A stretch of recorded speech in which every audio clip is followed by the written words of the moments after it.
Hey Solars and Lurkers, I'm SenFlyer, a ghost virtual artist. I have some important channel changes to report. Quick version is, there's 3 channels now. I have decided to separate videos and streaming, and yapping about cartoons. Why? YouTube algorithm stuff. But also different audiences want to see different things. Is this nuts? Probably. Maybe. With that out of the way, let me go deeper into the why. Why is stuff changing? Originally, I was supposed to be working on scripts for upcoming videos today. I'm also planning on a refresh for channel art, but in the middle of that, I kept thinking, I feel like now might be the time to change how I do things, and started planning this video. How do I put this? I've been causing myself a lot of self-induced stress over the past year. I had this idea in my head that I need to succeed before 30, and as that deadline got closer, I found myself rushing more and more. I felt like I was far behind everyone else, and that I need to work twice as hard and speed up. I know it's supposed to be a taboo or something, but you know what? I'm a hag now. Okay, let me explain. For some reason, a certain section of the internet has decided to call anyone 30 and older as hags now. And it's supposed to be a compliment for some reason. But anyways, I figured since I've been at this a few years now, I can at least tell you that much. So the end of that story is, I didn't hit that goal. My 20s were filled with me floundering around like a lost fish. I failed a lot, quit everything a few times, and wondered if maybe I was mistaken and crazy for choosing this path of life. I felt like my story wasn't like any of my heroes and people I looked up to. I didn't know what I was supposed to do in that situation. And the answer turns out pretty obvious. Keep going! Baka! Dummy! There was a certain big dream I had, and maybe still have. I won't say exactly what it is, but I think you'll figure it out someday. If I'm being honest, I'd say it probably has a 99% failure rate. But either way, I don't want this to be a means to an end or anything like that. I decided to put my all into this space, and I would keep doing that as long as it's doable.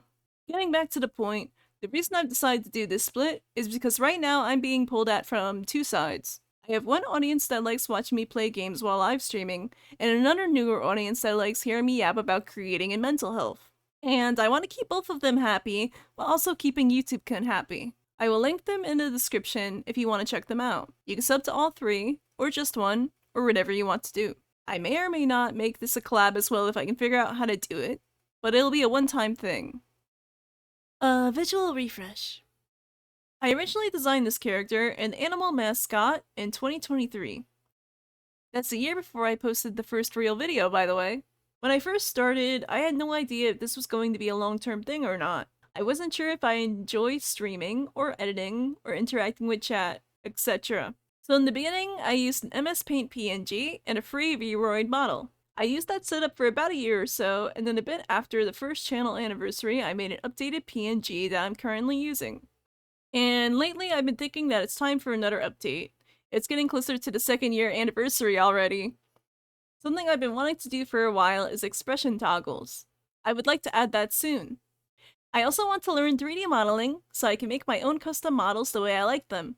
And I want to polish my drawing skills more, so I can draw better and create things besides anime girls at a sideways profile view. I'm mostly a self-taught artist, and I never went to art school, so I still have a lot left to learn. Sometime in the upcoming months, I want to give my socials a refreshed look. I'm also thinking of coming up with a new mascot variation as well. But I won't be replacing the characters or anything like that. I've grown too attached to them already, lol. I'm writing scripts now. I think I mentioned this in the previous video, but I've decided to write my own scripts now. I was afraid to for a long time because I don't have public speaking training, so I worried if I would sound stilted or unnatural when reading from a script. But I think it's the right call, as I think it leads to a slightly more focused tone. This does mean that videos may take longer to release, as I need to write the script, then record it, and then edit it, so that'll add more time to the process. By the way, if you're wondering why I don't go the common route of weekly uploads, I'm just one person.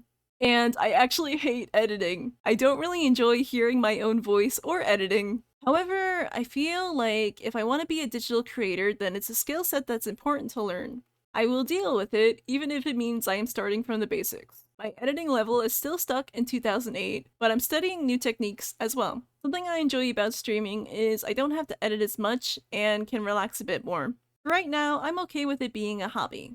I feel like 1 to 2 hour streams are comfy. I've been wanting to do my own clips, but I haven't finished any yet. That's kind of what I wanted to do with the Sen's Thoughts videos. Give people a 10-minute version of what is usually an hour-long yapping stream. I've been trying to bridge the gap between my written blog posts and my out-loud speaking videos. And eventually get that email newsletter going too. I know not everyone has time for streams, so I hope it'll help. Which reminds me, my YouTube journey and Senpai Influence. I feel like every YouTuber has at least one YouTuber that inspired them to start YouTubing on YouTube. But for a long time, I was terrified of taking that first step. Despite wanting to for over a decade, and people telling me I should do it, I didn't do it. That is why I started talking about procrastination and perfectionism, because I was a procrastinating perfectionist for a long time. Say that 3 times fast. I tried posting drawings on Twitter, I tried no mic streaming on Twitch, and I eventually made a website. After doing that for about a decade, I was come on, man. After doing that for about a decade, I was under 100 followers the whole time. I kept beating myself up, wondering what I was doing wrong. And I couldn't see the answer because I hated myself too much. The truth is, I was cyberbullied as a teen. And grew up with family who didn't support my dreams of becoming an artist. And it gave me its incredible weight, pushing me down, that I've been trying to shake off ever since. I was terrified of showing people anything about myself, because I didn't want to face rejection again. One of the biggest hurdles in this journey was myself. More specifically, the part of myself that hated myself. It was something I was ashamed of telling anyone that I kept hidden for years. Until I cracked, and I had to admit that the reason I couldn't be consistent was because of struggling with mental health. When you have bad mental health, trying to build anything feels like making a sandcastle by the sea. You build, the waves wash it away, you rebuild it, it crumbles again, and so on. I didn't want to get my hopes up when I knew eventually my efforts would crumble and I'd be back to 0 again. Except this time it was different. I told myself that I was going to commit for at least 1 year and not force a restart, no matter how bad I felt. And then when I got there, I found myself enjoying it. I didn't want to give up yet. I kept at it, and as I kept going, more and more people started showing up, and each time I was genuinely surprised. These people want to be around me? Really?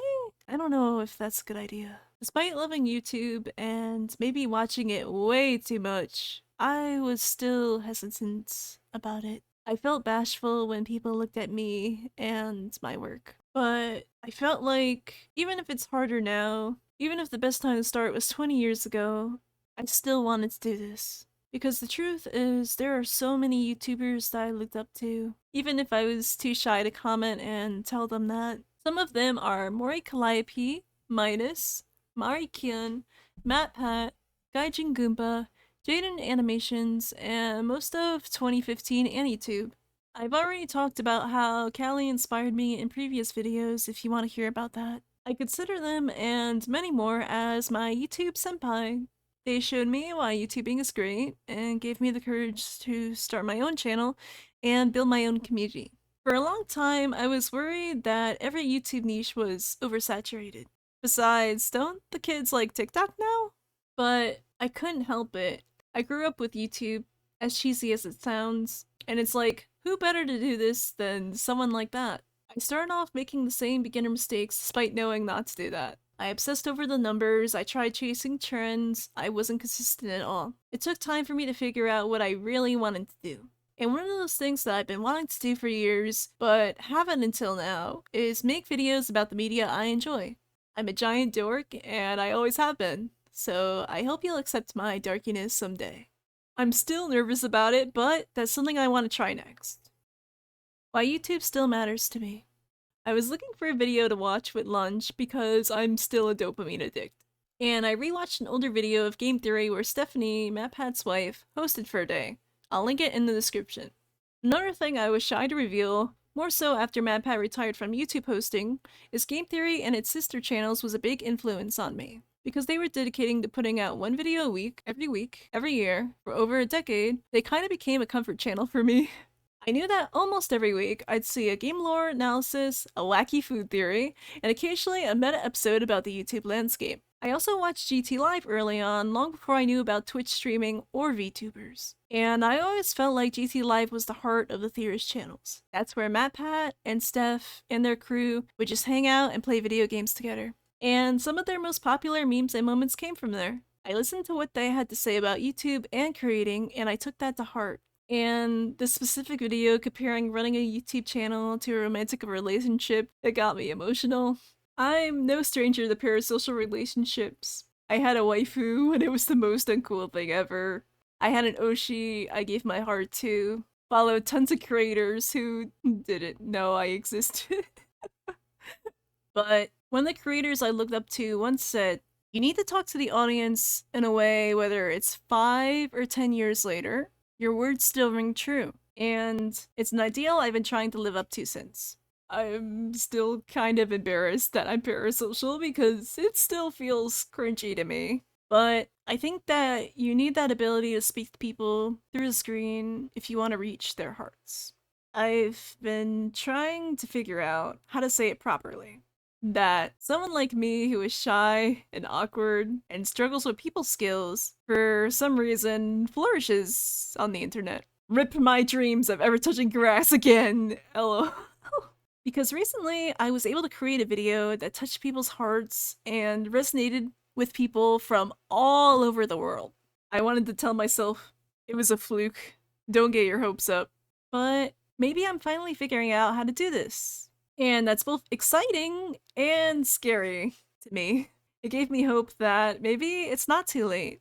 I feel like it's something that I had wanted to do for a long time, to find a purpose, to feel like I have a place I belong, that there's something I can do in this world that matters to somebody. And seeing all these creators saying that my words inspired them to create again, it made me feel very happy and grateful. I don't know if I can live up to those expectations and dreams, but I'm trying to. I think that's about all I have to say for now. Maybe next time I'll think of more to add. Closing thoughts. Thank you for listening to me and supporting me. This was more of a personal video, but I hope it helped. It might take me a while to prepare the next video and new art. I hope you look forward to it. Mata ne! See you next time!